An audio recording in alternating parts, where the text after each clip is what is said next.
Hare Krishna, you can hear me? Yes, Prabhuji. Okay, I can hear echo. Okay.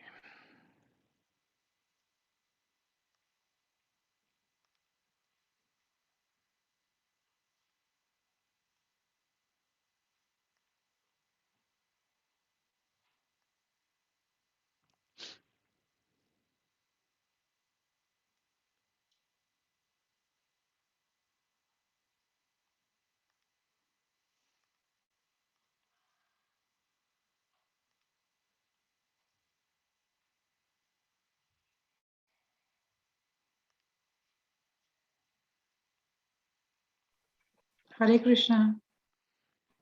Hare Krishna. Hare Krishna. Okay, let me know if you can see the screen. Yes, Prabhuji, you can see this. I think we are almost ready, except one thing, which is recording is in progress. No, resume record. Okay. Om Jnana Jnananjana Salakaya Chakshurunmilitam Yena Tasmai Shri Gurave Namaha Shri Chaitanya Manobhishtam Sthapitam Yena Bhutale Swayam Rupa Katamahyam Dadati Swapadantikam Vandeham Shri Guru Shri Yuta Padakamalan Shri Guru Vaishnavamscha Shri Rupam Sagrajatam Sahagana Raghunathanvitam तं सजीवं साद्वैतं सावधूतं परिजनसहितं कृष्णचैतन्यदेवं श्रीराधाकृष्णपादान् सहगणललित श्रीविशाखान्वितांश्च नमो विष्णुपादाय कृष्णप्रेष्ठाय भूतले श्रीमते भक्तिवेदान्तस्वामिनिति नामिने नमस्ते सारस्वतीदेवे गौरवाणी प्रचारिणे निर्विशेष शून्यवादी पाश्चात्यदेशतारिणे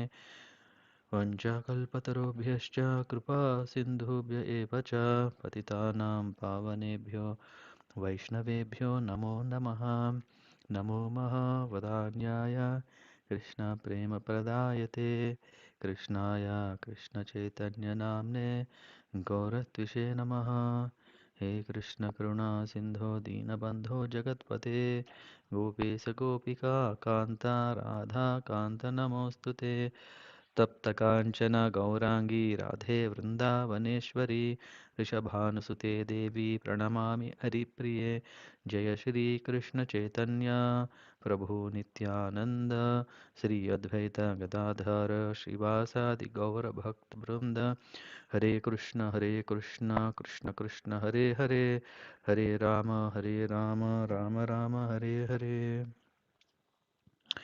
Reading from Śrīla Prabhupāda-līlāmṛta Volume 1 Chapter 9. A resident of Vrindavan. I was sitting alone in Vrindavan writing. My god brother insisted to me, Bhaktivedanta Prabhu, you must do it. Without accepting the renounced order of life, nobody can become a preacher. So he insisted. Not he insisted, practically, my spiritual master insisted. He wanted me to become a preacher. So he forced me through this god brother, you accept. So unwillingly I accepted. Srila Prabhupada. The passenger cars behind the locomotive moved forward along almost silently. Thumping at a slow rhythm over the tracks, the train pulled out of the station, past freight yards, a neighborhood of rundown tenement, the old Delhi fort, the garbage dump at Nizamuddin with its hundreds of crows and vultures flying overhead, and then past a marble domed red sandstone mosque seated in the third class compartment beneath his seat. Prabhupada could see factory.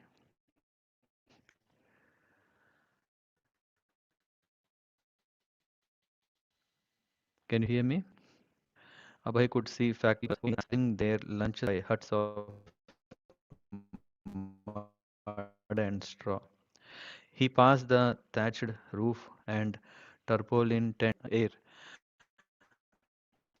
the tall stacks of Indraprastha electrical powerhouse spewed out a different smoke, and sooty black clouds poured back from the locomotive. He saw red and violet wildflowers blooming from bramble bushes at trackside, and beyond he saw the road to Mathura with its border of fruitless kikar trees. It was the morning train to Agra, and there were few passengers. Abhay would be riding as far as Mathura and then traveling by Tanga to Vrindavan. He had ridden widely the Indian Railway, especially in 1920s, 30s, and 40s when he had traveled on business to Bengal, Punjab, Uttar Pradesh, Maharashtra, and Andhra Pradesh. He had been to Vrindavan several times. In his childhood reveries over the train timetables, it had been the first place he had thought of visiting. His first visit in 1925 had been but a brief pilgrim while he had been in nearby Agra on business. Then in 1932, Srila Bhakti Siddhanta Saraswati had been in Vrindavan on parikram. That had been a memorable visit. Abhay had heard him speak at Koshi, and Srila Bhaktisiddhanta had marked him. He likes to hear. And then at Radhakund 3 years later, he had been with his spiritual master again. But he had never gone like this to live there, dressed in a simple white dhoti, his hand in his head bag, fingering his japa beads. He looked out the window, quietly chanting the holy name. The train passed through the dense thickets of Faridabad and into the agricultural fields with their interspersed patches of wheat, dal, and sugarcane beginning at trackside and stretching for half a mile to the dry, uncultivated land that continued as far as the eye could see. The train sped faster. Rural villages drifted past the window.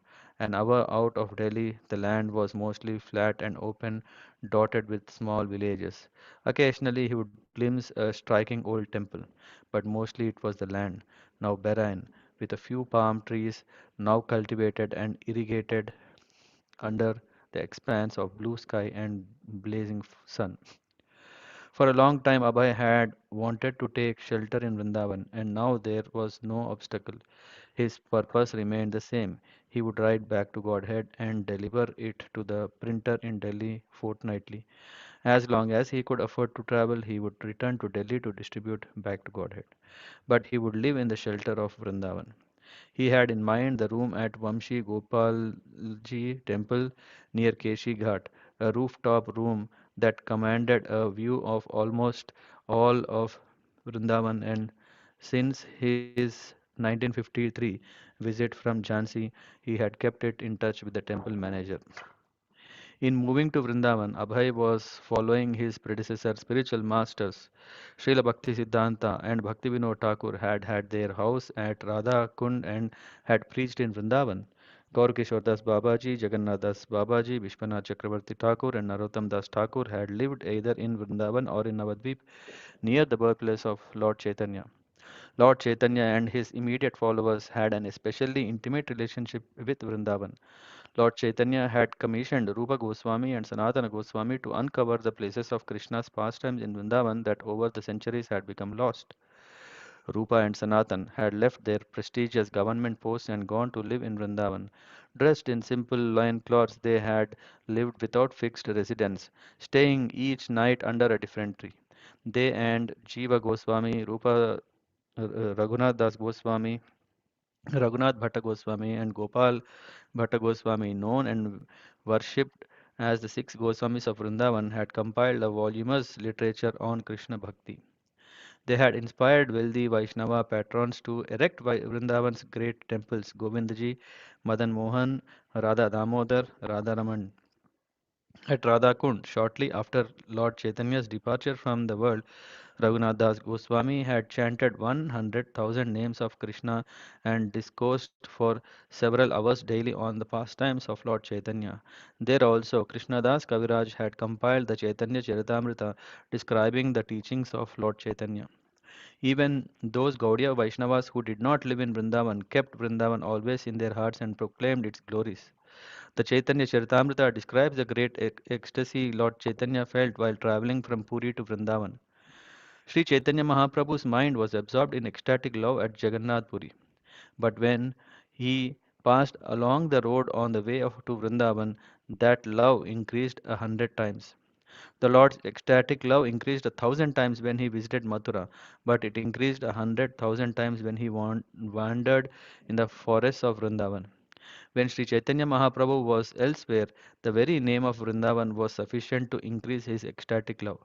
Now, when he was actually traveling in Vrindavan forest, his mind was absorbed in great ecstatic love day and night. He ate and bathed simply out of habit.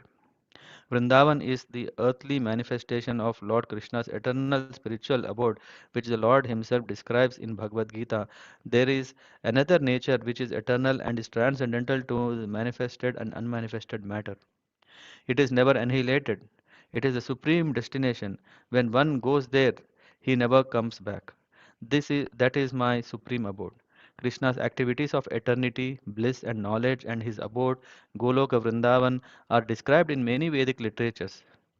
I worship Govinda, the primeval Lord, the first progenitor, who is tending the cows, yielding all desires in abode built with spiritual gems, where he is surrounded by millions of purpose trees and always served with great reverence and affection by hundreds and thousands of Lakshmis or Gopis.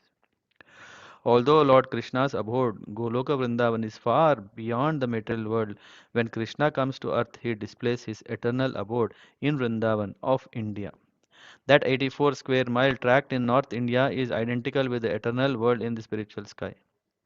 To live and die in Vrindavan guarantees the devotee's transfer to the eternal spiritual world. The residents of Vrindavan, even the animals, are exalted. At the end of life, they will transfer to Goloka Vrindavan. Lord Brahma therefore prayed that he might take birth as a clump of grass on the outskirts of Vrindavan, so that these pure devotees would purify him with the dust from their feet. And Vaishnava Shastras declare that even by only a brief visit to Vrindavan, one can realize the Supreme Lord in his heart. Chaitanya Charitamrita states, like the transcendental body of Lord Krishna, Gokula is all pervading, infinite, and supreme. It exhibits both above and below without any restriction.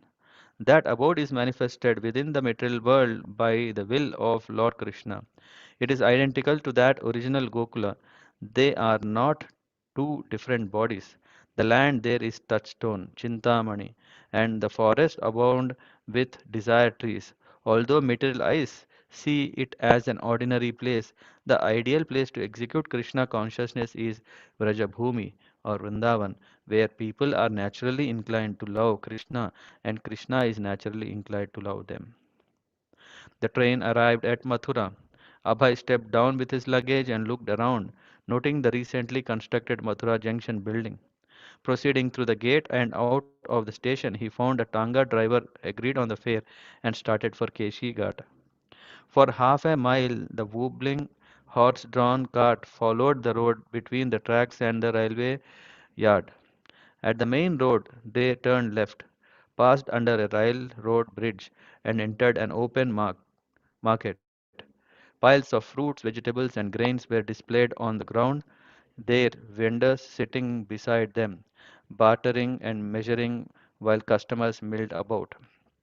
The women of Mathura, dressed in brightly colored saris, yellow, green, pink, and purple, moved busily in the market. The vehicular traffic consisted mostly of bullock carts, the drivers often squatting on the wooden yokes between the shoulders of their animals, whipping alternatively one ox and then the other with a length of rope joined to a wooden handle. Although this was the most populated area in the trip to Vrindavan, compared to Delhi, it seemed simple and rural. The sun was high, but the Tanga's top provided a partial shelter, and the summer's heat had passed. Beyond the bazaar, the road curved to the right, and Abhay saw the nearby white domes of massive sandstone mosque marking Krishna Janma Sthana, the birthplace of Lord Krishna. Centuries ago, invading Muslims had destroyed the large Krishna temple and created the mosque in its stead. And now directly in front of mosque stood a newer small Krishna temple. They approached the three-way junction. New Delhi, Central Mathura, Vrindavan. The driver struck the horse with his whip and the Tangas proceeded along the Vrindavan road, edging through a herd of white cows, the headsman walking amongst them, carrying his stick. The road was busy with tangas and slow creaking ox carts loaded with market commodities and pulled by the squat black water buffalo. A string of small spindle-legged donkeys carried oversized loads of firewood and sandbags. Although much had changed in Abhay's life since he had come here to see his spiritual master during the Parikram years ago, Vrindavan had remained the same. He felt he had done the best thing in coming here, leaving the heat, the traffic and fumes, the human passions of Delhi. It was a natural relief. Yet, even as he felt transcendental emotions for Vrindavan, impressions of his months of preaching in Delhi lingered in his mind, the city streets and himself going from place to place with his back to Godheads. Life in Delhi had been constant, vigorous preaching. Now he was more than 60 years old, but he was not coming to Vrindavan to retire. He had retired from household responsibility, but not from his responsibility of making back to Godhead as popular and sophisticated as illustrated weekly. He would live in Vrindavan and commute to Delhi, but he would never stop preaching. The sight of taller trees signaled the precincts of Vrindavan.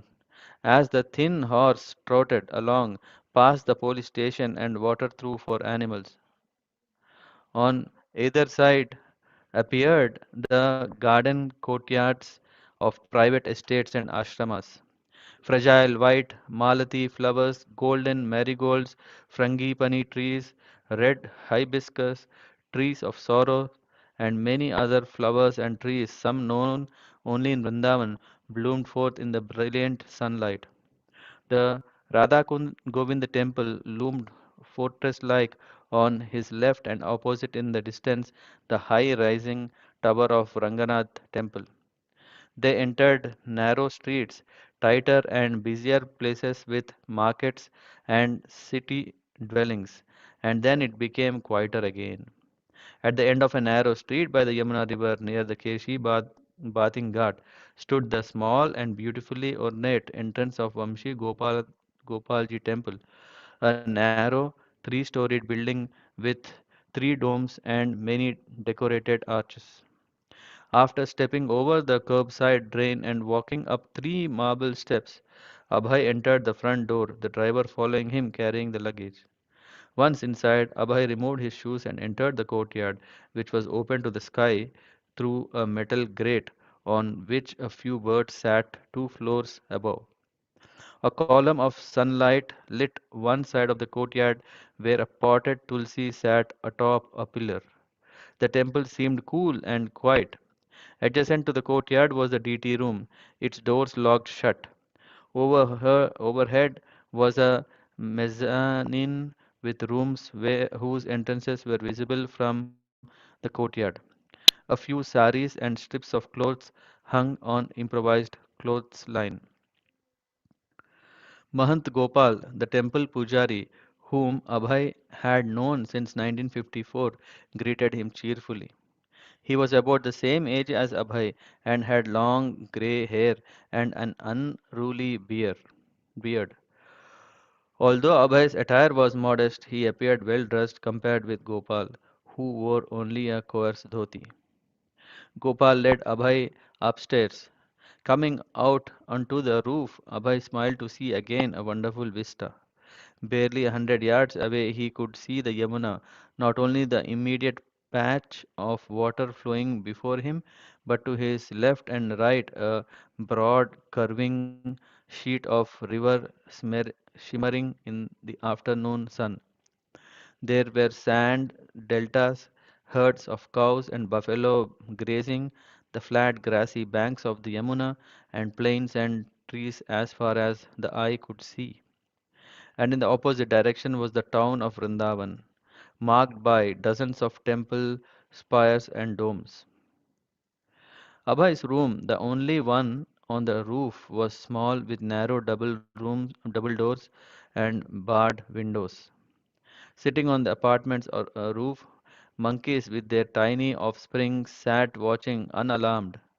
Just outside the door, a 2 feet high cement pyramid signified that the temple deity was directly beneath. Abhay entered the room. Through the barred windows, he could see the palace of Keshi Ghat, the venerable tower of the Gopinath temple, and beyond, the uninterrupted flat river, the green banks, and the sky. After acquainting Abhay with the details of the room, the small kerosene burner, the rope, and the bucket for drawing bath water from the well to the roof, Gopal meticulously produced a government stamped rental agreement. Abhay wrote a short paragraph declaring himself a disciple of the late Srimad Bhaktisiddhanta Saraswati Prabhupada and attesting to his renting the room at 5 rupee per month. Both parties signed. After his bath, Abhay took prasadam and rested. When he heard the bells ringing in the temple below, he went down to see the deities. Gopal, who had been the temple's pujari for many years and had seen its reconstruction in 1923, had told Abhay that the temple deity Vamshi Gopalji had been installed 350 years before by Mahant Prahalad Das of Nimbarka Vaishnava Sampradaya. Gopal himself had installed the deity of Radharani. Vamshi Gopalji, standing in a graceful threefold bending form and holding his flute, was very appealing. He was 3 feet tall and of black marble. Radharani, slightly shorter, was of brass. They were simply dressed in rough white cloth and illuminated by the dim glow of a kerosene lamp. Abhay could see that they were being cared for, but because of poverty, there was no opulence. He returned to the roof as the sun was getting over the town of Vrindavan. Having the entire roof's walkway to himself, Abhay walked and chanted japa, enjoying the cooling early evening breeze from the Yamuna. Occasionally, a solitary boat would pass on the calm waters of the Yamuna, and a devotee somewhere unseen could be heard chanting evening prayers at Keshi Ghat. He felt pleased with this location in the heart of the pastimes of Lord Krishna. He was not a newcomer spending his first day in a strange town. Everything here was already familiar and dear. As Vrindavan was Krishna's abode, Abhay was Krishna's servant and servant of the six Goswamis, the servant of his spiritual master. He felt at home. As day turned to twilight, temple bells rang throughout the town. Abhay walked to the western side of the roof and looked into the city of Vrindavan, city of thousands of temples. The Govindaji's temple, the Ranganaji temple, and thousands of smaller temples were having their Sandhya Arati and Kirtan, glorifying Lord Krishna.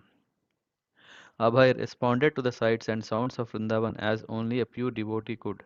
His thoughts and emotions were full of appreciation and awareness of Krishna, Krishna's devotees, and Krishna's land. Naturally, he began to think of preaching, hankering for others to know the intimate peace and ecstasy of Vrindavan. Krishna, the Supreme Personality of Godhead, was inviting all souls to join him in his eternal abode. Yet, even in India, few understand. And outside India, people knew nothing of Vrindavan or of the Yamuna or of what it means to be free of material desires. Why shouldn't people all around the world have this? This was the abode of peace, yet no one knew anything of it, nor were people interested. But this is what they were actually hankering for. Abhay thought of back to Godhead and how, by Krishna's grace, he might expand his preaching beyond India to the whole world. His God brothers, it would have been better if they had all worked together in Gaudiya Mutt, but many of them were at least keeping the regulative principles. None of them, however, seemed to be doing much beyond maintaining a temple here, an ashram there, worshipping a deity, eating and sleeping. But there are so much more. There was so much more to be done in the broadcasting the glories of Vrindavan. Abhay chanted and thought of Krishna. Gradually, he turned to his task of producing the October issue of Back to Godhead, due to be printed shortly in Delhi. He had a deadline to keep. The next morning, before sunrise, the residents of Vrindavan were astir, bathing in the Yamuna, performing puja to their deities, reciting mantras. But Abhay was awake even before most, writing in stillness beneath the light in his rooftop room.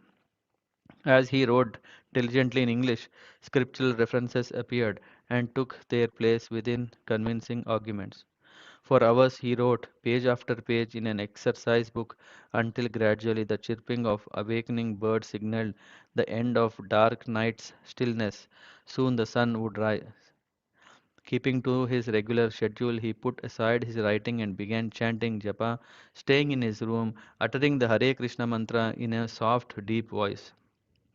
Even before the first rays of light in the sky, before the river was visible, a few Babajis reciting prayers made their way through the streets, heading for Yamuna. By 4 a.m., gongs and temple bells throughout the city heralded the Mangalarti of the deity. Abhay continued chanting alone for another hour. He he prepared to bath, lowering the bucket on its long rope and hauling water up to the top roof. It was light when he went out, his bead bag around his neck, a few copies of Back to Godhead in his hand. Turning right at the top door, he walked the tight, crooked lane past alley, dirt paths, and cross lanes which interlaced in a winding network. There were no shops in the area, only silent buildings, many of them hundreds of years old. The neighborhood was serene. Behind closed shutters, someone played on wooden clackers and sang Hare Krishna softly. At a crossroads where dark women filled brass water pots from a well, Abhay turned left onto a street lined with small open porches. On either side he saw ornate temple architecture, one entrance marked by two stone lions, another by a carved elephant with teeth look like tigers. A brick and mortar wall was crumbling with age.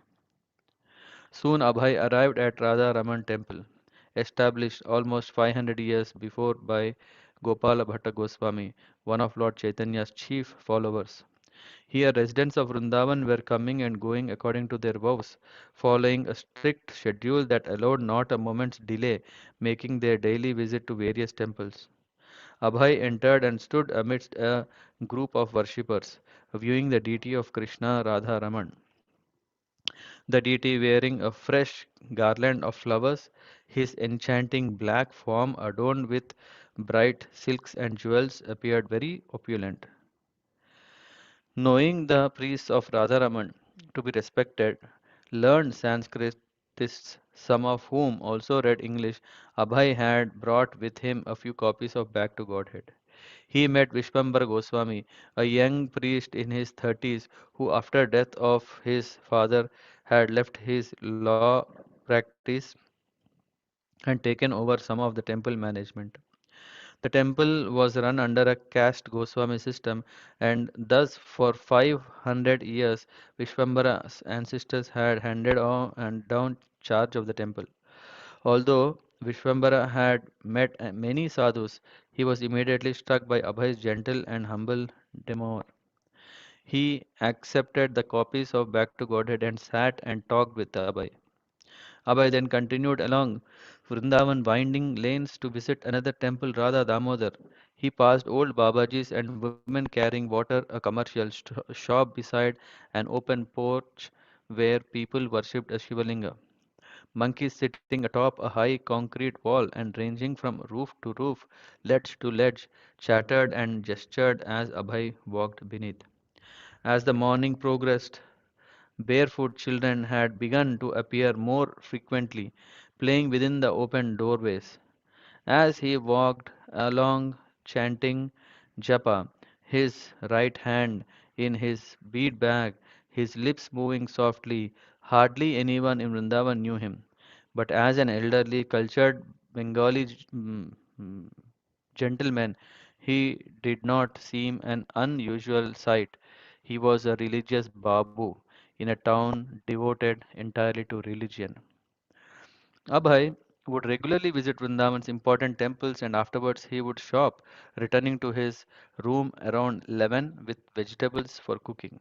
Using the kerosene burner and a three-tiered cooker, he would cook rice, potato, and sometimes sabji. He would also cook chapati. He would take only one meal a day, at noon, and in the evening a cup of milk. When he did not have time to cook, he would take prasadam of the deity. After lunch, he would nap for 15 minutes and then write. He rarely received visitors but stayed alone writing. Just before sunset, he would again go out revisiting temples. At Keshigat, he would pass a sadhu sitting alone here and there facing the Yamuna. The river itself was little trafficked, sometimes a boat or two slowly moving on the river's placidity. Sometimes a fish splashed in the water, or a bird winged along the river watchful. Keshi Ghat was quiet and beautiful, especially after the sun had relented for the day. Sadhus would hail Abhay on sight with Vrindavan's common greeting, Jai Radhe, and Abhay would return his Hare Krishna. When in the evening he walked through town, he would find himself amidst of the vibrations of one kirtan after another. In the temple of Krishna, Rama, Chaitanya, Nrsimha, or Shiva, in ashram halls, in homes, even amongst groups walking on the streets, there would be kirtan Hare Krishna, Krishna Krishna, Hare Hare, Hare Rama, Hare Rama, Rama Rama, Hare Hare. He would often see Bengali widows gathered together in a hall. Thousands of them lived in ashram in Vrindavan, staying together with few wants, wearing dull white saris, keeping their hair cut short, never leaving Vrindavan even for Mathura, wanting only to stay in Vrindavan, to die in Vrindavan chanting Hare Krishna. A man would sit playing mridanga and leading a chant while a group of widows clapped their hands unevenly, responding to their childlike voices. The drum, the clamping, and the singers, unpolished but earnest, made a sweet sound in the evening. As Abhay walked, no sooner would the sound of one kirtan fade than another would rise loudly before him and then fade behind him as another rose to meet him, a temple bell ringing formidably, intermingling with the drums, cymbals, and chorus of another group or a single person passing nearby, singing his own Radhe, Radhe. Even the greetings were kirtan. Jai Radhe, Hari Bol. As faces passed, a carts clattered by, men joked or made their last transaction of the day in the market, and as stray cows made their way home, their bells clanging around their necks. Somehow, everything was in connection with Krishna. And as Abhay returned to the secluded Vamshi Gopalji's temple, there also he there also he would hear kirtan only more private, perhaps only a husband and a wife in their room, the man playing mridanga and singing one line of a bhajan, his wife singing in response. Vrindavan was not ordinary. Every singer sounded sweet, in his own way an expert melodist, and everyone sang of Krishna. Krishna was present in every occasion and event. Srila Prabhupada. The glories of Krishna nobody can understand. Similarly, Vrindavan, the land which is known as Vrindavan, also has unlimited potency. When you go to Vrindavan, you will find unlimited potency of spiritual atmosphere. Still, if you go to Vrindavan, you will see so many saints and sadhus. Still, they are worshipping Vrindavan Dham. As Lord Krishna is worshipable, similarly his place Vrindavan is as good as Krishna. It is also worshipable. Commuting became difficult. He would take the morning train into Delhi and, having nowhere to stay, return to Vrindavan the same night. That didn't give him much time in Delhi and it was expensive. At first, he had stayed with Mr. Gupta, a pious gentleman who studied the Gita regularly and afforded sadhus a place to stay. Abhay had explained to Mr. Gupta about his back to Godhead and his desire to preach in the West. It had been a good arrangement, and Abhay had kept to himself writing. But in time, another sadhu took the place. Even with his minimal personal expenses, it was difficult to raise enough in donations to cover traveling, printing, and mailing. Giving copies of Back to Godhead away wasn't difficult, and he was doing that in Vrindavan. But working alone, writing, editing, selling, soliciting, soliciting donations was too much. The printer, Mr. Jain, was amazed, wondering why a person would put himself through such difficulties printing a newspaper he couldn't afford. Srila Prabhupada. I worked for Back to Godhead day and night. In the beginning, when I was a householder, I did not care if somebody paid or not paid. I used to distribute liberally. But when I left my household life and I was living alone, sometimes in Vrindavan and sometimes in Delhi or sometimes traveling for publishing on Back to Godhead, they were very hard days. After his 12 consecutive fortnightly editions, the issue of November 20, 1956, Abhay ran out of money. Mr. Jain had to throw up his hands, saying he couldn't print simply out of friendship. Abhay returned to Vrindavan, where he spent his time writing but with no plan for publication. It was because people weren't interested in becoming Krishna conscious, because they had no time, that Back to Godhead had failed financially. Certainly, certain sadhus in India were celebrated and influential, but Abhay was not amongst them. Of course, the uncompromising preaching he had learned from his spiritual master, the chopping technique in which he openly criticized revered politicians and holy men, was not likely to win him favor and patronage. Don't flatter, Bhaktisiddhanta had said. Speak the truth, and if Krishna is pleased, then you will come out successful. Money will come, and Abhay had firm faith in this. That was his outstanding asset, his faith in his spiritual master. He was sure that by following Srila Bhaktisiddhanta Saraswati, he would receive his blessings and the blessings of Lord Chaitanya. Although for the last 2 years he had followed any path that had opened as far as it had led, he had remained one pointed, aimed at serving the order of Srila Bhaktisiddhanta Saraswati. He was confident. Sooner or later he would obtain substantial backing. He would find a sympathetic audience. Sincere workers would join him. A letter came to Abhay in Vrindavan from his disciple Acharya Prabhakara Mishra, and it gave Abhay an idea. Acharya Prabhakar, who was in Bombay working as secretary of Sanskrit department at Bharatiya Vidya Bhavan, invited Srila Bhakti Vedanta Prabhu to join him there for preaching together, just as in the old days. The founder director of Bharatiya Vidya Bhavan was Governor K. M. Munshi, the same governor whose wife had pressured Abhay to give up the Radha Memorial in Jhansi. But Acharya Prabhakar, having recently established a friendship with the governor, intimated to Abhay that the governor might be willing to help. Thus, in Jan 1957, after assuring Mahant Gopal that he would return and that he would send 5 rupees a month for his room, Abhay traveled to Bombay. Acharya Prabhakar got Abhay quarters in the faculty residence and introduced him to various scholars and religionists. They then attended a lecture by Governor Munshi. What is wrong with the world? Afterwards, Abhay approached the governor, expressing his appreciation of speech, but stressing that it would take a spiritual movement to avert the imminent global disasters. Without God consciousness, even Mr. Munshi's work in the Bharatiya Vidya Bhavan would be a waste of time. Abhay spoke of his interest in reviving the League of Devotees, and he suggested how he might work within the Bharatiya Vidya Bhavan to infuse the life of God consciousness into governor's cultural projects. Governor Munshi responded by offering Abhay a post as honorary professor of Bhagavad Gita. Abhay accepted and gave the governor some copies of Back to Godhead, requesting that he read them in his spare time. As honorary professor of Bhagavad Gita, Abhay began each class with Hare Krishna Kirtan and then lectured on Gita, presenting Lord Krishna as the supreme personality of Godhead. But he soon found his post confining. Within the Bharatiya Vidya Bhavan, he found little scope for reviving the League of Devotees. Then, along with other members of Bharati Vidya Bhavan, Abhay attended the 5th annual convention of World Academy of Sanskrit at Kurukshetra, where 5,000 years before Lord Krishna had spoken Bhagavad Gita.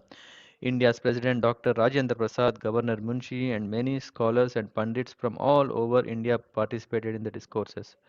But everyone there had his own thing to say apart from the conclusions of Lord Krishna, so Abhay considered the meeting a waste of time. Since he was not scheduled to speak, since the non devotional discussions on the Bhagavad Gita disturbed him, and since he saw that nothing practical would come of such a theoretical meeting, he left Kurukshetra and returned to Vrindavan. Acharya Prabhakar soon joined Abhay.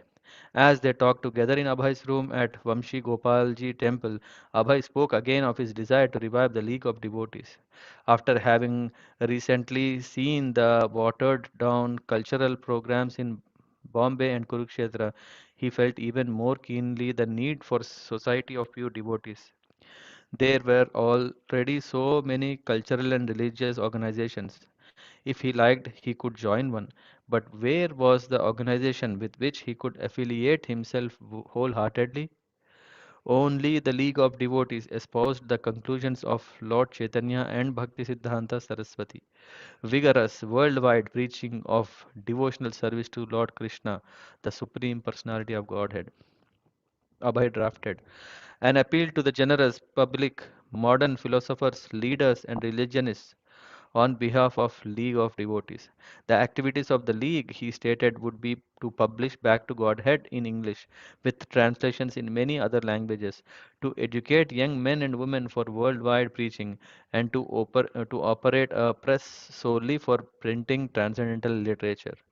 These programs would require an estimated 3,000 rupees per month, and he appealed for help.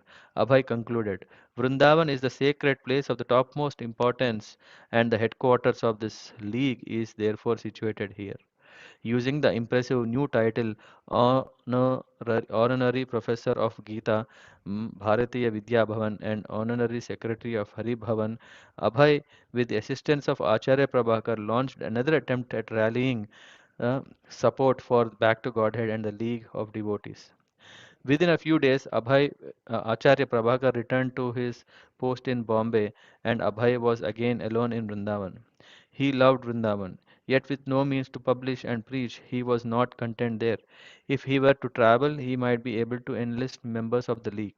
He thought of Kanpur, which was nearby, a city for more than 100 big factories and many wealthy industrialists, some of whom he had met during his business travels. He decided to go. After printing some League of Devotee membership forms, he explained to Mahant Gopal that he would be away for a couple of months. The Mahant was surprised. Although most elderly sadhus who come to Vrindavan stayed put and some even took vow never to leave, this quiet Babu was coming and going constantly. Abhay preached actively in Kanpur, staying in various homes and canvassing for League members. As the guest of Anandeshwar Satsang Mandal, he lectured regularly at the popular Parmat Bathing Ghat on the Ganges. He especially made acquaintance among industrialists and educators, often sitting and conversing with them for hours, and many were impressed by his dedication and his soft spoken talks. But his collections were small. When he offered the wealthy magnates his constitutional membership, they usually opted in favor of 20, 2 rupees a year subscription membership. He collected a few letters of appreciation, but after 2 months he left. After some months in Vrindavan, Abhay decided to go back to Bombay and preach. In Bombay, he quickly broke off his association with stifling Bharatiya Vidya Bhavan and moved out of the faculty residence there. Staying a week at a time in homes of various patrons, he tried to generate interest in the missionary activities. When a friend of Acharya Prabhakar's arranged for Abhay to address Sunday evening crowds at Bombay beach, Abhay accepted. Following already established custom, he sat on a cushion, and the people gathered from 500 to 1,000, sitting and listening, as he loudly spoke the philosophy of Bhagavad Gita.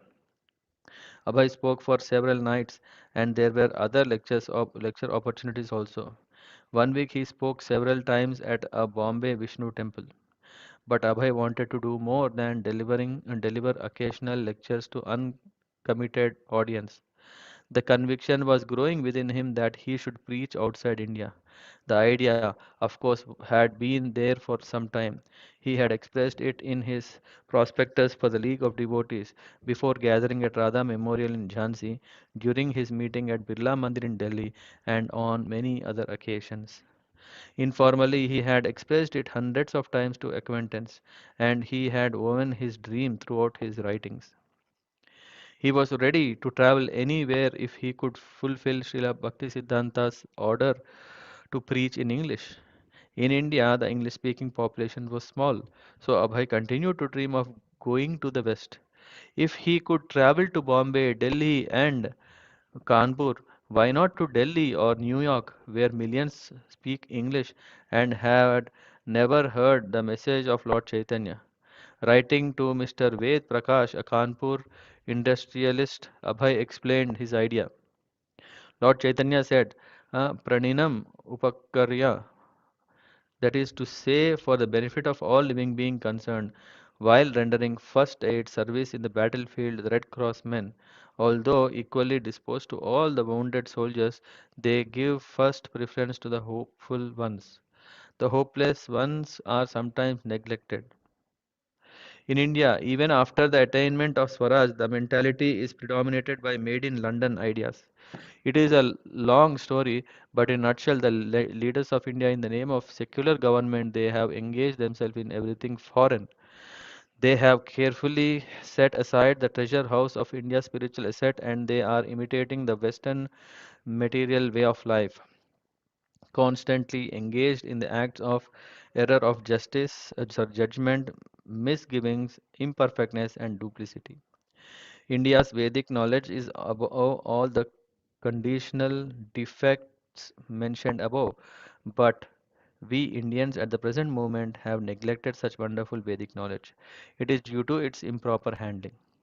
This Vedanta Sutra is presented in India by unauthorized persons of different camps, and as such, the people are being misguided. Newly sprung up national enthusiasm of the Indian leaders, industrialists, and plan makers have no time nor the desire to understand the message of Vedanta Sutra or even the Bhagavad Gita. You cannot do acts of humanity without proper guidance. So, my idea of preaching in the foreign countries means that they are rather fed up with material advancement of knowledge. They are seeking the guidance of Vedanta Sutra or for the matter of Bhagavad Gita in an authentic way. And I am sure India will again go back to the spiritual life when the principle is accepted by Europeans, Americans, etc. Because the Indian people are now in the habit of begging after neglecting their own property. That was my viewpoint. But all the same, we must take only the opportunity of service. One way of expanding his way of preaching was to mail copies of Bhagavad of Back to Godhead outside India. And as an incentive for enlisting donors, he made it known that the donor's name would be printed on each copy. His ambition was to bring in large donation, run large printings, and send back to Godhead to more than 50 countries. He assigned quotas. America would receive 10,000 copies, Argentina 500, Belgium 500, Brazil 500, Burma 1000, Canada 500, Chile 500, China 10,000, and so on, including 10,000 for Russia and 10,000 for England. But the donors and donations never appeared, and the plan for Back to Godhead were never realized. Abhay found that while the people of India's educated, cultured class were rejecting their own spiritual culture, the religiously inclined masses were being baffled by an array of conflicting, unauthorized doctrines presented in the name of Hinduism. An alarming example of this came to his attention as he was preaching in Bombay during the summer of 1958. Bhagavad Week was being published by a group whose teachings conflicted with the pure Parampara Presentation of the Bhagavad Gita. The Bhagavad Gita, sorry, the, the Bhagavat, Srimad Bhagavatam was the devotional scripture par excellence, the literary incarnation of Krishna. Yet the organizers of Bhagavad Week were using Srimad Bhagavatam to teach impersonalism and minimize Lord Krishna. Through friends, Abhay learned of the outrageous meetings and finally, on July 28, 1958, he wrote to the Bhagavad Week leader Ratan Shri, imploring him to stay away from Srimad Bhagavatam. I beg to inform you that I am in receipt of your invitation letter in the matter of observing Bhagavad Week through the Secretary of Bombay Spiritual Center. As I know what sort of Bhagavad Week can be observed by the Mayavadins for misleading the innocent public, and therefore I not only restrained myself from attending the function but also advised many others not to attend, for the very reason that the recitation of the holy Bhagavad is being performed by men who have no access in this great scripture, in which only the liberated persons who are freed from all pretentious religiosities can take part. Some friends who attended your Bhagavad Week have told me how the pastimes of Lord Krishna were being wrongly interpreted in your organization on the pretext of saving Krishna from being an immoral personality. To save this foolish audience in future, Maharaj Parikshit had already asked Sripad Sukadeva Goswami to clear the Rasalila activities of Lord Sri Krishna. The transcendental nature of Rasalila does not require to be apologized by any Mayavadi or mundane moralist. The Leela is what it is. In the sloka number 30, it is forbidden that a mundane person should indulge in hearing Rasalila or should hear Rasalila from a mundane person. In your organization, both the audience and the lecturer are mundane persons, and their indulgence in matter of Rasalila out of sheer foolishness will result in imitating Rudra, who swallowed up on ocean of poison. Abhay warned that legal action could be taken against such a religious fraud, but Bhagavad Week continued and hundreds were cheated. While the professed followers of Vedic culture were being baffled in their allegations, modern westernized Indians were rejecting Vedic culture as backwards and irrelevant.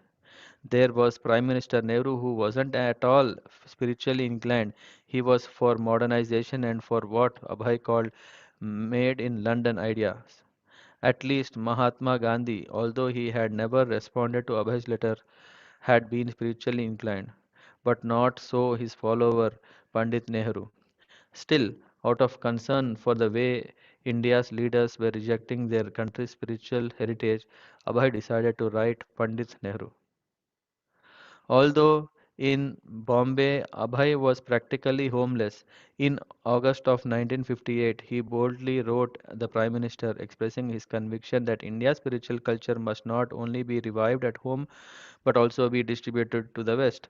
He reminded Pandit Nehru that from ancient Greece down to atomic age, the Western world had seen only materialism and had therefore never known peace. If Nehru were to continue following the path of materialism, the only result would be strife and war. Therefore, India may not waste her time in imitating the Western way of life. You have admitted it that the position of Indian culture is of high order, but at the same time, you want to bring in material prosperity by scientific advancement of knowledge. But what is that scientific knowledge? Spiritualism is also advanced scientific knowledge. Material advancement of scientific knowledge cannot give even material prosperity to the people in general. Do you think that horseless carriage or telephonic or radio communication or any other such ephemeral facilities of life can bring in material prosperity? No, it cannot. Material prosperity means that people must have sufficient to eat or to maintain the body very soundly. Do you think that your different plans have brought in that material prosperity or the modern Western civilization can bring in that prosperity? Even they are given that facility, the unrest will continue to go on till there is spiritual satisfaction of life. That is the secret of peace. Even without having been to the West, Abhay expressed his conviction that the Americans and even the Russians were hankering for spiritual realization. They could not have become satisfied merely with material advancement. Pandit Nehru, therefore, should help these friends in the West by offering them spiritual knowledge from India.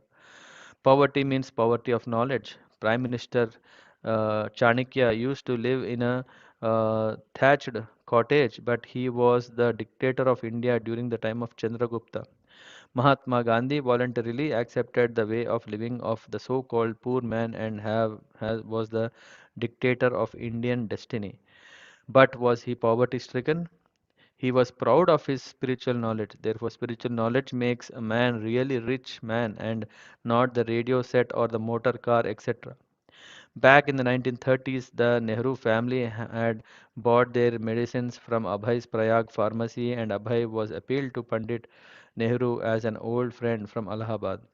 Just as Abhay had requested Mahatma Gandhi, he requested Nehru to leave his political responsibilities and, as a popular gentleman of the world, engage the rest of your life in this organized spiritual movement to make a real adjustment of Western material science combined with Indian way of spiritual realization. As with his letter to Gandhi, his letter to Nehru went unanswered. Among Abhay's former Bombay contact was Mr. Harbash Salal, a landlord who had once assured Abhay that he would provide him lodging whenever he needed. In the summer of 1958, Abhay went to call on Mr. Harbash, Harbanslal only to find that he had gone to the west. When Abhay learned that Mr. Harbanslal was traveling not only on business but on a cultural mission, his imagination seized on the idea of an Indian on a cultural mission in the West. He wrote to Mr. Harbanslal asking for a place to stay, but also presented his own cultural mission. Abhay knew that many Westerners respected Indian culture. He had heard from his German god brother that although Indians who went to West, especially to Germany, were well received, they were sometimes tested on their knowledge of Indian culture. So Abhay advised Mr. Harbansh Lal to teach the real conclusion of Indian culture as he traveled. I think that people need this Indian message in this hour of necessity when the atomic bomb is hovering over the head of human society. Please, therefore, begin the activities for the benefit of all people in the foreign countries since you have gone there. Clearly, Abhay would have liked to have gone himself. Abhay also reminded Mr. Harbansh Lal of his promise to provide him with an apartment. I am passing my days in Bombay in great inconvenience for want of a suitable residential place. But the letter never caught up with the touring Mr. Harbans Lal.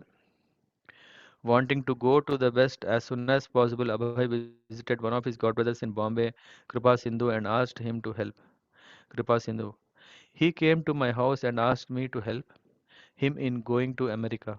He gave me some back to Godheads, which he said I could show to people to ask for help on his behalf. I tried to do something in this regard. I introduced Abhay Babu to one man, a big industrialist, Himraj Khandelwal. I went also. The three of us sat down, and I told the man how Abhay wanted to go to the West and how he was a good devotee and was writing and doing so many things, but somehow or other the man did not help. Kripa Sindhu told Abhay of how the Gaudiya Mutt in Bombay had sometimes been assisted by a pious business magnate, Mr. Mrs. Sumati Morarji, head of Scindia steamship lines. Abhay tried to see her but was unable. He did, however, see one of Mrs. Morarji's employees, deputy manager for the Scindia company, who heard him out and, to Abhay's surprise, responded generously. Considering Abhay a genuine sadhu, the Scindia agent offered him a 50% concession on a voyage from India to United States. He even put it in writing. Abhay immediately began arranging for his passport and visa, but he could not raise even the half fare.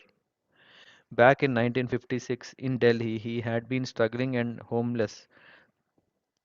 And now, as he considered his last 2 years of traveling out of Vrindavan, he felt that his position hadn't really improved. Perhaps Krishna didn't want him to succeed in this way.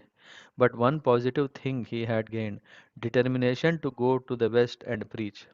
There he would surely meet with success. Alone and poor, Abhay returned to Vrindavan. He was 62, but he wasn't thinking of retiring. More than ever, his mood was reflecting and renounced. Because few people knew him and because he wanted to write, he kept to himself.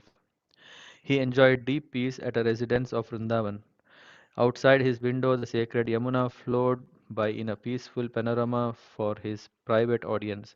The Keshi Ghat neighborhood was quiet, though in the pre-dawn he could hear a few devotees bathing and chanting. When the moon was full, the river seemed like a coolly resplendent jewel, and in the morning the sun would appear like a red smudge, a fire burning through a opaque wall, at last bursting forth and clearing the entire sky until in the hot blaze of the noon, while the room would be in shadows, Abhay could see from his window a shimmering sun high in the sky and glittering across the silver sheets of gentle river. Without so much as leaving his room, from his doorway he could see hundreds of temples clustered together for miles in the friendly town of Vrindavan. The various punctual kirtans and bell ringing in the temples and spontaneous songs to Lord Krishna in numerous houses and in the streets rose and filled the air with devotion. On the veranda, Abhay could chant japa and there would be no interruption. He enjoyed a simple, almost carefree life of minimized physical wants, a few hours of rest at night, a little prasadam at noon, and simplest clothing. And he did not have to flatter anyone, support anyone, or manage anyone's life. His mind and intelligence were free and dwelt constantly on his service to the spiritual master. He saw his present circumstances as a preparation for a greater task before him. Despite his advanced age, he felt that he had barely begun his work, yet he felt confident. He had his vision of a world association of devotees. It was not an ideal dream, although he was not certain how it would all come about. But he knew his duty. For the present, he would go on describing his vision, the vision of his predecessor, spiritual masters, in articles and books. But as soon as he should go to the West, but as soon as possible, he should go to the West. Westerners, he had concluded, were not satisfied with a materially comfortable life devoid of spiritual understanding more than his fellow Indians. They knew they would be open to the message of the absolute truth. He knew he should go, and he would go if Krishna desired. Abhay lived frugally in Vrindavan, keeping exact account of every expenditure and every receipt. He carefully kept a ledger, just as if he were running a substantial business, even though his purchases were only a little milk, a few vegetables, a charcoal for cooking, bus rides, and his major expenditure postage. Abhay composed a Bengali poem Vrindavana Bhajan. Its opening stanza were especially self-reflective and personal. I am sitting alone in Vrindavan Dham. In this mood, I am getting many realizations. I have my wife, sons, daughters, grandsons, everything, but I have no money, so they are a fruitless glory. Krishna has shown me the naked form of material nature. By his strength, it has all become tasteless to me today. Yasyaham anugrahani harisye tad dhanam sane. I gradually take away all the wealth of those upon whom I am merciful. How was I able to understand this mercy of the all merciful? Everyone has abandoned me, seeing me penniless. Wife, relatives, friends, brothers, everyone. This is misery, but it gives me a laugh. I sit alone and laugh. In this Maya samsara, whom do I really love?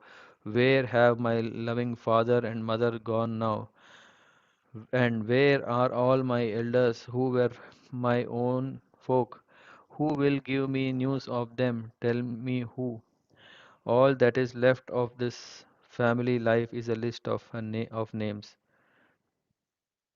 As the froth on the sea water mixes again in the sea, Maya Samsara play is just like that. No one is mother or father or personal relative. Just like the sea foam, they remain but a short time. Just as the froth on the sea water mixes again in the sea, the body made of five elements meets with destruction. How many bodies does the embodied soul take in this way? His relatives are all related merely to the temporal body. But everyone is your relative brother on the spiritual platform. This relationship is not tinged with smell of Maya. The Supreme Lord is the soul of everyone. In relation to Him, everyone in the universe is the same. All your relatives, brothers, all the billions of jivas. When seen in relation to Krishna, they are all in harmony. Forgetting Krishna, the jiva desires sense gratification, and as a result, he firmly grasped by Maya. On an October visit to Delhi, Abhay received a donation from Kaviraj Baidyanath Sarkar to be used for printing 1000 copies of Back to Godhead. Abhay promptly printed on October 20 issue of Back to Godhead with donor's name on the front page. It was the first issue in 2 years.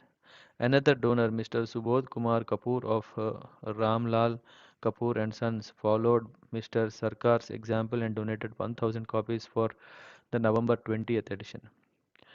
The front page article in the November issue was Truth and Beauty, an editorial in the Times of India speculating on whether truth and beauty were compatible, had opined that truth was not always beautiful but often ugly and unpleasant. Abhay disagreed. Truth is so beautiful that many sages, saints, and devotees have left everything for the sake of truth. But we are habituated to love untruth from time immemorial in the name of truth. Abhay agreed, however, that mundane truth and beauty were incompatible. Not only was mundane truth not beautiful, it was not truth. And mundane beauty was not real beauty. To explain, Abhay told a story. Once a man fell in love with a beautiful girl. He tried to resist the man's advances.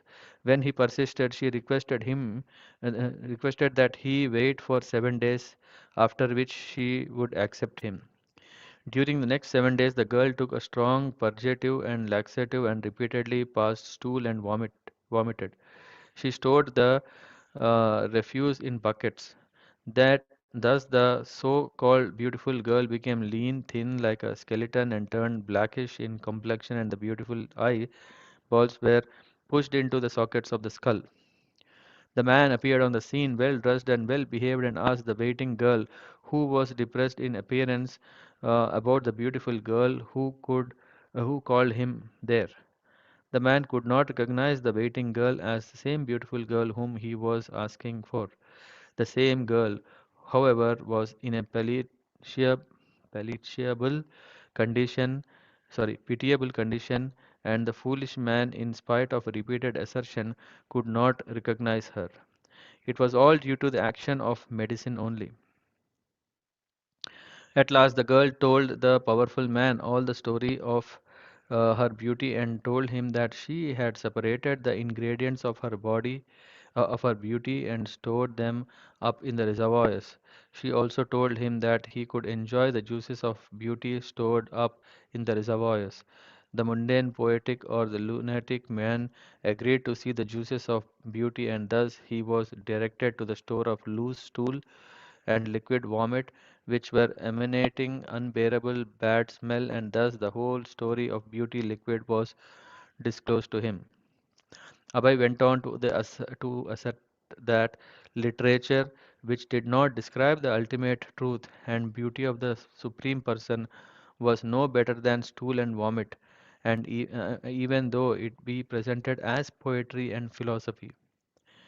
In standard morality, Abhay explained, morality is the standard of activity by which the supreme authority is satisfied. The scriptures contain moral codes prohibiting unholy sex relation, animal slaughter, intoxication, and gambling. Abhay attributed Mahatma Gandhi's success as a public leader to his observance of these moral principles. Abhay also praised the Vedic system of marriage. After the attainment of puberty, a woman wants a male, and if she is not married within that time and allowed to mix up with boys, it is quite natural that there is every chance of fall down either by the boy or the girl. Despite changing social conditions, Abhay argued, you cannot indulge in unholy connection with the opposite sex because the social conditions have changed. Because unholy connection with women is the beginning of all immorality. In Scholars Deluded, Abhay presented a critical review of Dr. Radhakrishnan's edition of Bhagavad Gita, citing specifically the 34th verse of ninth chapter, wherein Lord Krishna declares that one should always think of him and become his devotee. Dr. Radhakrishnan had commented, it is not the personal Krishna to whom we have to give ourselves up utterly, but the unborn, beginningless, eternal who speaks through Krishna. Although the obvious meaning of Bhagavad Gita was that one should surrender to Krishna, the Supreme Person, the impersonalist like Dr. Radhakrishnan obscured the direct meaning with their word jugglery.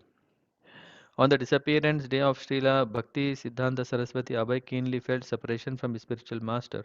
He perfectly understood that Srila Bhakti Siddhanta's instructions were more important than his physical presence, and that in fact the spiritual master was present within his instructions. In this way, Abhay had always been with his spiritual master. Yet on this annual day, Abhay could not help feeling loss. He remembered how in 1932 he had been a grihastha and a new disciple. At that time he had not been free to do as much service as now, yet it had been in those years that he had been able to see his spiritual master offer obeisances before him, eat the remnants of his prasad, walk beside him, hear his voice, receive his personal glance. Abhay thought of their meetings together. How powerful had been Srila Bhakti Siddhanta's mission. His presses had been running day and night, printing magazines, books, the daily Nadia Prakash, and Europe had been a promising new preaching field. With Srila Bhakti Siddhanta Saraswati Thakur at the helm, the Gaudiya Math had entered into battle against Maya forces, and Srila Bhakti Siddhanta had made all his disciples unafraid. Abhay had always been eager to serve his spiritual master, to serve within the Gaudiya Math with its headquarters in Calcutta. But exactly how he would serve had never been clear to him until his last letter from Srila Bhakti Siddhanta Saraswati. Abhay looked back on the more than 20 years since his spiritual master's disappearance.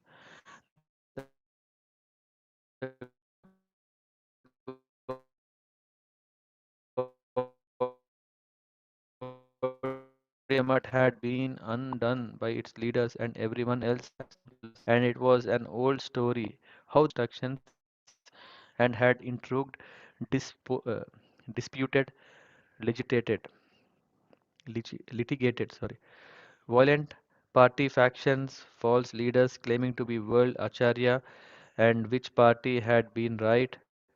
No, both had been wrong, all wrong, because the Gaudiya Math had disintegrated. Now there were dozens of little mutts and no preaching, no real preaching as before, when he, Simhaguru, had cast fear into the Mayavadis, had led an army of young, powerful preachers to march throughout India and the world. And the greatest sufferer of the Gaudiya Math's dissolution were the people, the non-devotees who had little hope of being delivered from the batterings of the Maya. Srila Bhakti Siddhanta Saraswati had begun a spiritual revolution, but that revolution had now been overthrown by Maya. The scattered particles of Gaudiya Math had settled quietly into self-satisfied, insular, almost impotent units. and it was the people in general who suffered. Abhay groped after memories of his spiritual master. He felt secure in that his own relationship with Srila Bhaktisiddhanta Saraswati was intact, continuing. Yet he felt helpless. He was diligently pursuing his spiritual master's order to preach in English, yet without his spiritual master's physical presence, some he felt small and very much alone. At times like this, he questioned the wisdom of having left his family and business. Lamenting Srila Bhakti Siddhanta's absence and the fall of Gaudiya Math, he composed a Bengali poem Viraha Astaka. Srila Prabhupada, you are always compassionate towards the suffering jiva souls. On this occasion of of your separation, I see only dejection. An unlimited ocean of mercy, cutting an illusion, Nityananda distributed an ocean of flood of love of God. The Jati Gosai stopped the stream, but coming yourself, Lord, you revealed this illusion. So once again, everyone was immersed in the flood of love, even one so fallen, insignificant, and sinful as I. On the strength of Lord Chaitanya's order, you sent all of your servants door to door as gurus. There was preaching everywhere from the sea to the Himalayas. Now, in your absence, everything is darkness. O Srila Prabhupada, you are always compassionate towards the suffering jiva souls. On this occasion of your separation, I see you only dejection. In the same way that Advaita Prabhu brought Lord Gaura, so did Bhaktivinoda pray. His enthusiasm brought you. On the strength of his enthusiasm, you came and made everyone understand that India is a holy land. One who takes his birth in the land of Bharat must make his life perfect and then preach to others. This Maha Mantra message you preached everywhere. Now, in your absence, Lord, everything is darkness. Your ocean of compassion has again been stopped. This spear of great misery has cut through my heart. Without Lord Chaitanya's message, there is just confusion. Seeing this all, the Vaishnavas feel pangs of separation. The conditioned soul are all in darkness once again.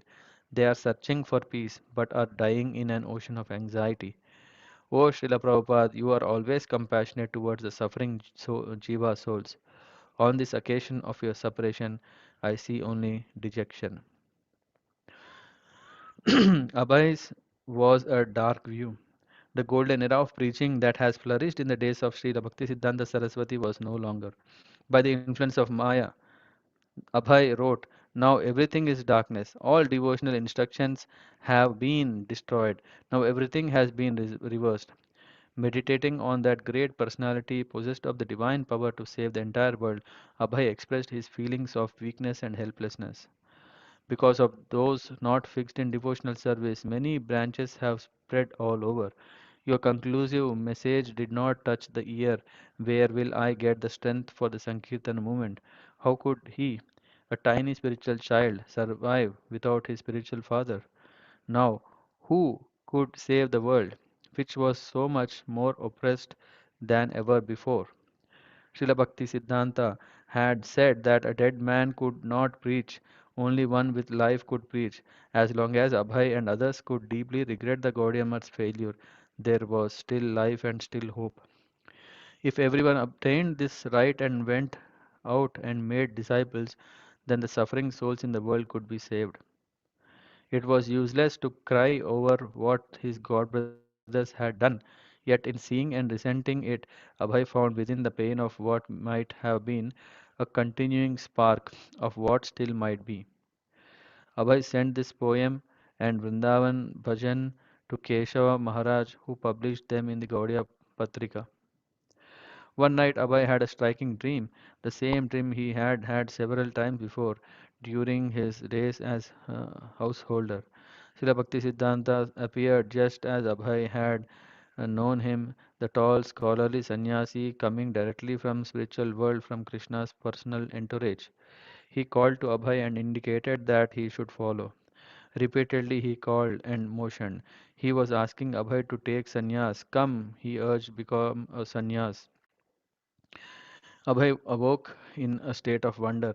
He thought of this instruction as another feature of the original instruction of Srila Bhakti Siddhanta Saraswati had given him at their first meeting in Calcutta, the same instruction that his spiritual master had later solidified in a letter, become an English preacher and spread Krishna consciousness throughout the West.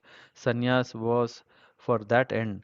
Otherwise, why would his spiritual master have asked him to accept it? Abhay reasoned that his spiritual master was saying, "Now take sannyas, and you will actually be able to accomplish this mission." Formerly, the time was not right. Abhay deliberated cautiously. By accepting a sannyas, a Vaishnava dedicates his body, mind, and words totally to the service of the Supreme Personality of Godhead, renouncing all other engagements. He was doing that already. Srila Bhakti Siddhanta Saraswati had offered sannyas to his leading disciples so that they could continue his mission. They hadn't done it. Preaching in the West had proven perilous even for Gaudiya Math's most recognized sannyasis. How could he, a mere householder, presume he could succeed where the others have failed? He was hesitant. The helpless, incapable feeling he had expressed in his Viraha Ashtaka was there.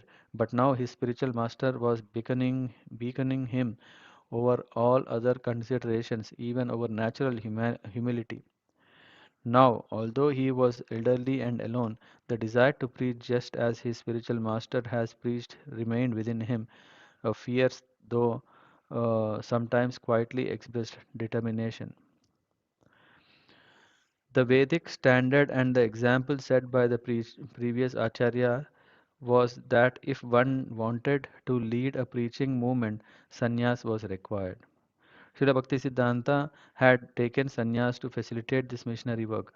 Lord Chaitanya had taken sannyas to further the Sankirtan movement. Of course, Lord Chaitanya was the supreme personality of Godhead, but when his younger students had been disrespectful towards him, treating him as an ordinary man, he had taken sannyas. Because sannyas is automatically respected, Lord Chaitanya's acceptance of sannyas was a calculated tactic. As soon as he began traveling throughout India as sannyas, he immediately attracted thousands of followers to the Sankirtan movement.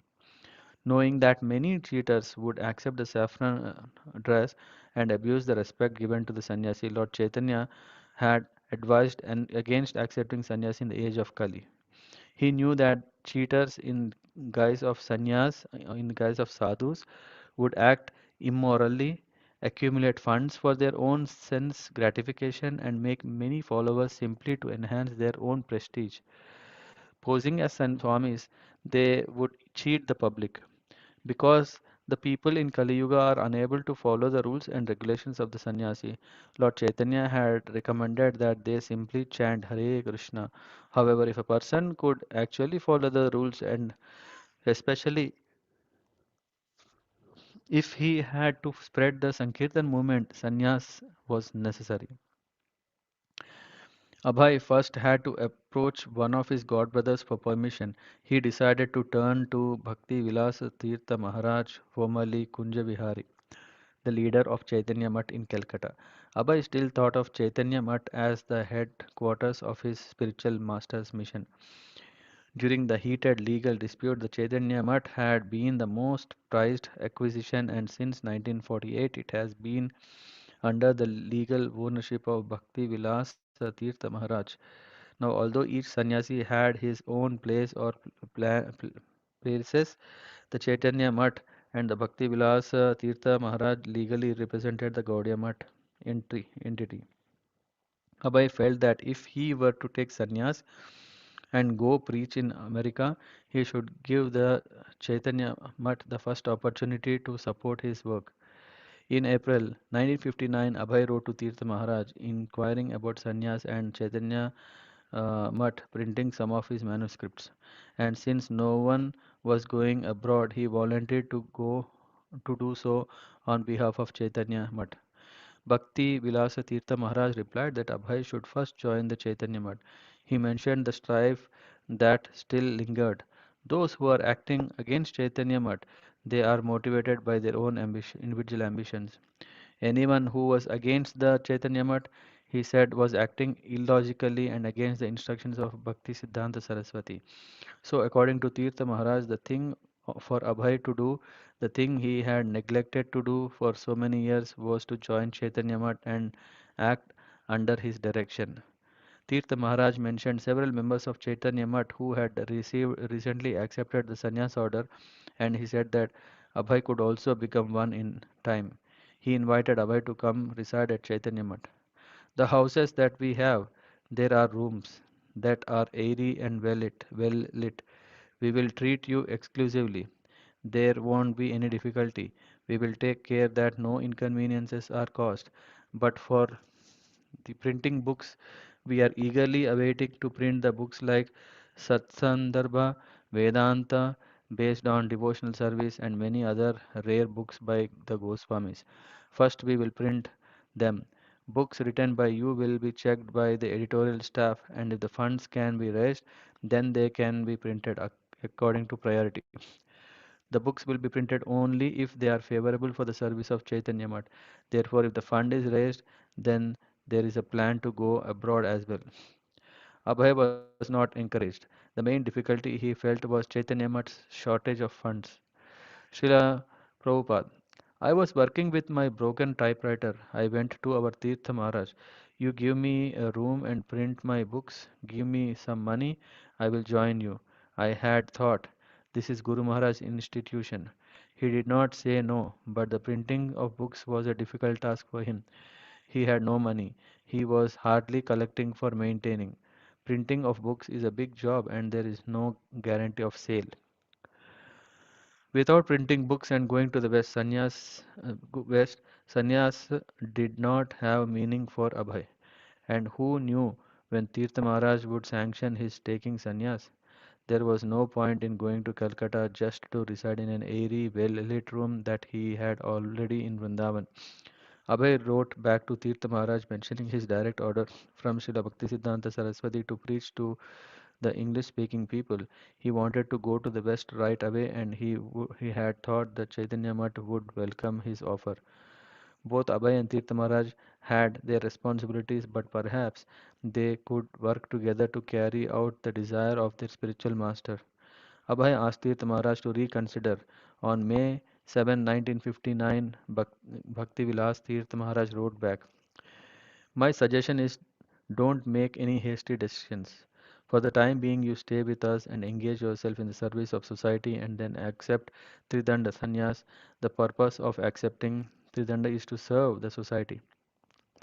If that is your desire, then Sri Chaitanya Math will decide about you are going to America to preach and make all arrangements.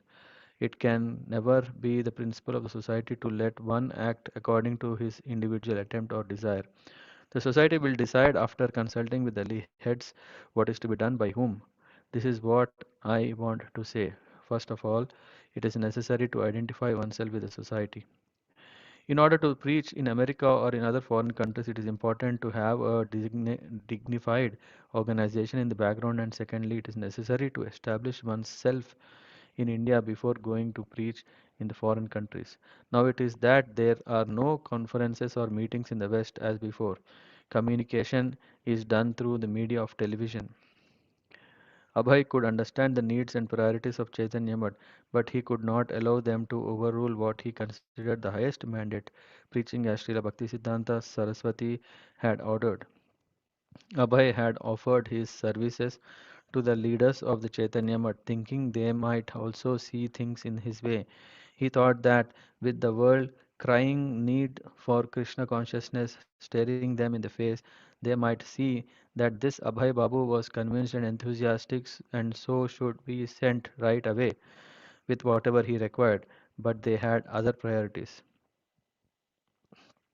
Abhay next turned to Keshav Maharaj in Mathura, and Keshav Maharaj told Abhay to take sannyas immediately. After corresponding with Tirtha Maharaj, Abhay had felt some uncertainty about accepting sannyas, and now that he was being encouraged so strongly, he resisted. But Keshav Maharaj was insistent. Srila Prabhupada. I was sitting alone in Vrindavan writing. My godbrother insisted to me, Bhaktivinoda Prabhu, you must do it. Without accepting the renounced order of life, nobody can become a preacher. So he insisted.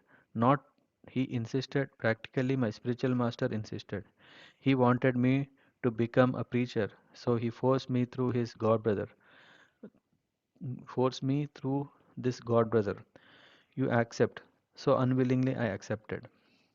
Keshavaji's Gaudiya Mutt was located in the midst of one of the Mathura's downtown bazaars. Its main entrance and arched doorway led into a courtyard open to the sky through a metal grating above. The architecture was similar to that of Vamshi Gopalji temple. The atmosphere was secluded as in a monastery. Abhay was a familiar, welcomed figure here.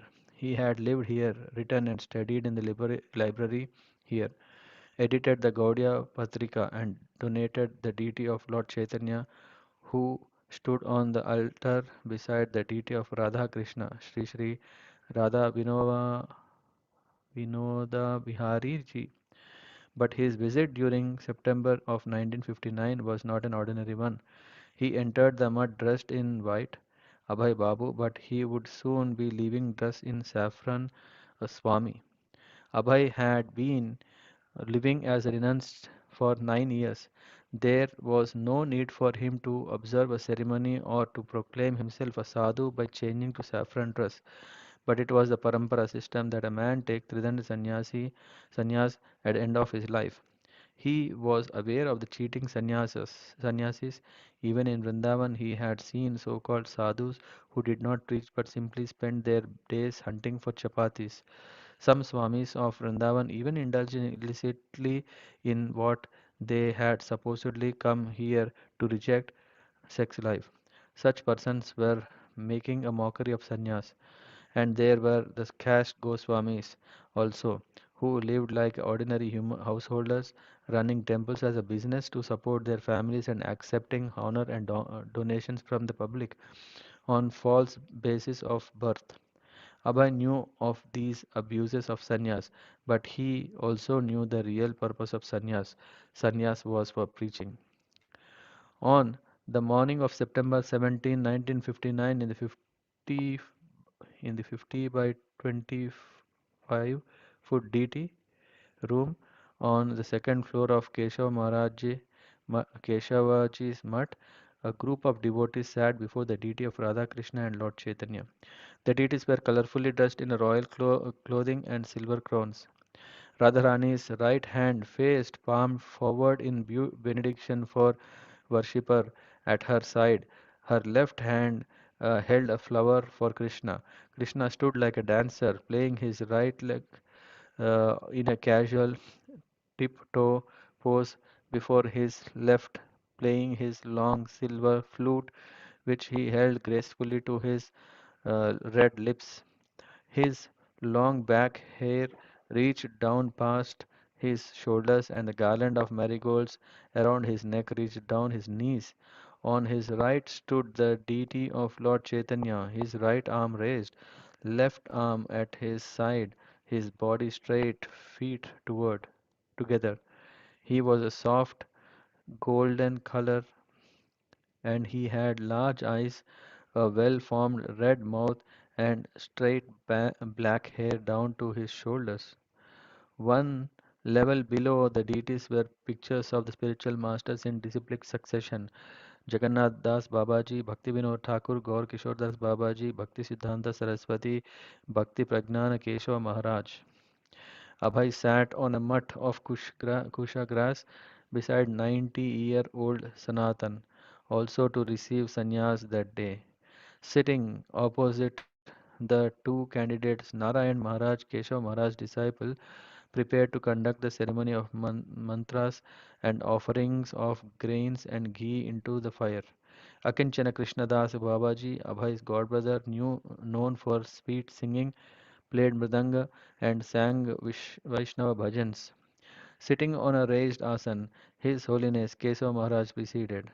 Since there had been no notices or invitations, only the mutt's few residents attended. Narayan Maharaj chanted the regular mantras and then sat back silently while Keshav Maharaj lectured. Then, to everyone's surprise, Keshav Maharaj asked Abhay to speak. Abhay had not expected this.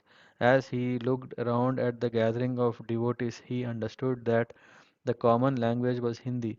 Only Keshav Maharaj and a few others spoke English. Yet he knew he must speak in English.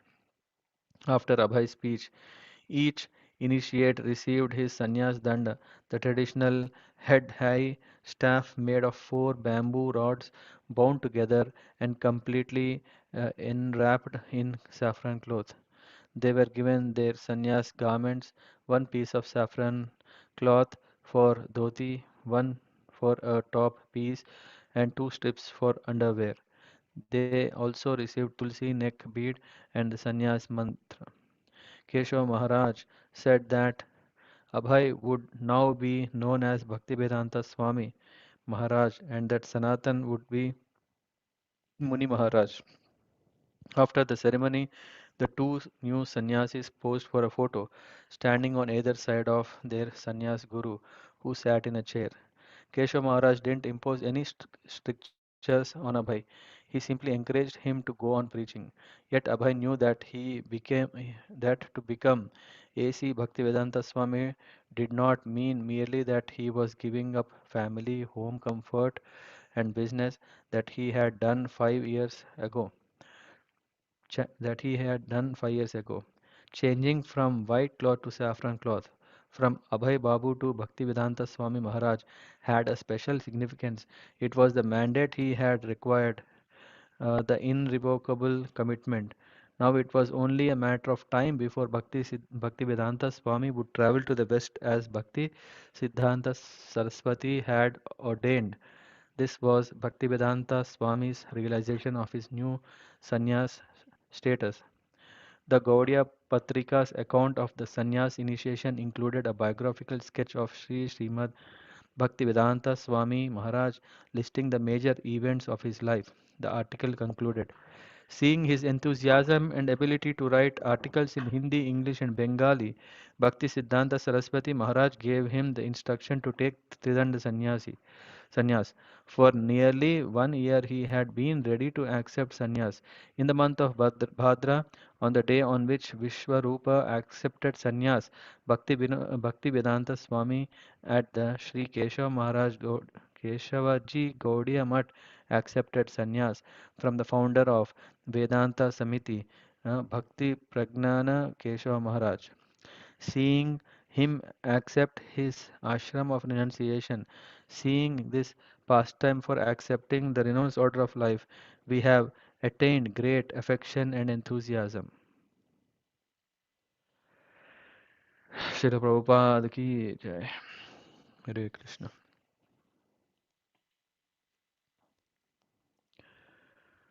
Yeah, this has made a new record. It went for a very long speaking. Hare Krishna, Prabhuji. Thank you so much, Prabhuji. A very nice chapter, and you continuously, without break, without water, you read for so long. And the chapter was so nice. It took us to Vrindavan along with, and Prabhupada's journey to sannyas. Yeah. Very nice, Prabhu. Thank you. Thank you for this great evening. Yeah, it's a nice evening, right? Fridays. Yeah. We are remembering Prabhupada. And not only Prabhupada, so many things that Yeah. So Prabhupada life, which is everywhere filled with Krishna. Yeah. So we see how we know Prabhupada is successful only after ISKCON. Yeah, he established ISKCON, he came to the West, and then but if we see here what Prabhupada was trying, he was writing letters to big shots, whether it's in business or in political background. He was trying every possibility. Yeah, usually we may think, if he is going to read, yeah, or am I capable of writing? But he was having so much faith in his guru that with whatever, yeah, if we have sincerity and genuinity in following the instructions, we can do the best to the world. And he was not content by going back to Vrindavan to stay there, in spite of, yeah, he was given the best facility. Yeah, but nevertheless, he was still looking, not to just be there. He has kept on his mission of writing back to Godhead Max into his heart in every situation, whether he has money, he doesn't has money, whether it will be printed or not printed. Uh, yeah, Yes, life Prabhu. of dedication. Yeah. Yeah, ISKCON is not that result of Prabhupada just going to America. It is all this till now what we are seeing him struggle for past 20 Yeah, years. Before that, it is a result of yeah, that hardship. yeah. I think that I see that how Prabhupada was tested. Yes. Yeah, so Prabhupada was thoroughly tested. Yeah, of all ideas, his intelligence, his bhakti, his sincerity, yeah, and everything is tested, and he's successful. Yes, Prabhu. Yeah, thank you. Thank you, Prabhu. Thank you. Yeah, anyone else want to share? Anyway, it's already 1.5 hour, but mm, no matter if it's late. Thank you, Prabhuji, for reading so long continuously for all of us. Yes, Prabhuji, I was thinking that today Srila Prabhupada would get the ticket of this ship, but yes, from yes, it He is had not wait. Sumati Devi, but yes, he had to return Mm. back due to lack of money. Yes, Yeah, but he was so at he the would he have was gone. 62-year-old, Mm, and but he proceeded at 69 years. So after 7 years after, right, mm, with the same yeah, shipping connection. company. Mm. And also it was very nice to know that he had written these nice poems, very beautiful Bengali poems. poems. Correct. Yes, most probably very Yeah, nice. yeah. Which means I literally even what we were thinking is after coming to US, yeah, we were amazed how many things he has done. Even in India, we see so many things he did, right? We think that how he could manage writing, printing, singing, doing preaching, all those things. Yeah? So even when he was in India, he was, yeah, he was collecting all the energy that's in the form of mercy and distributing it. Yes, Prabhuji. Thank you, Prabhuji. Hare Krishna.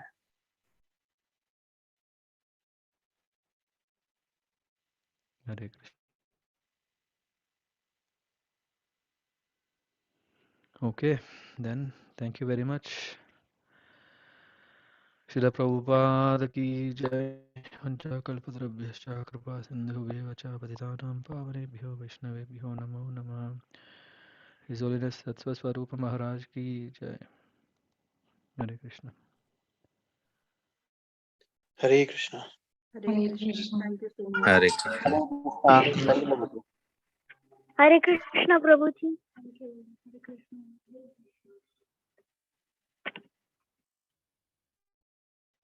Hare Krishna. Hare Krishna.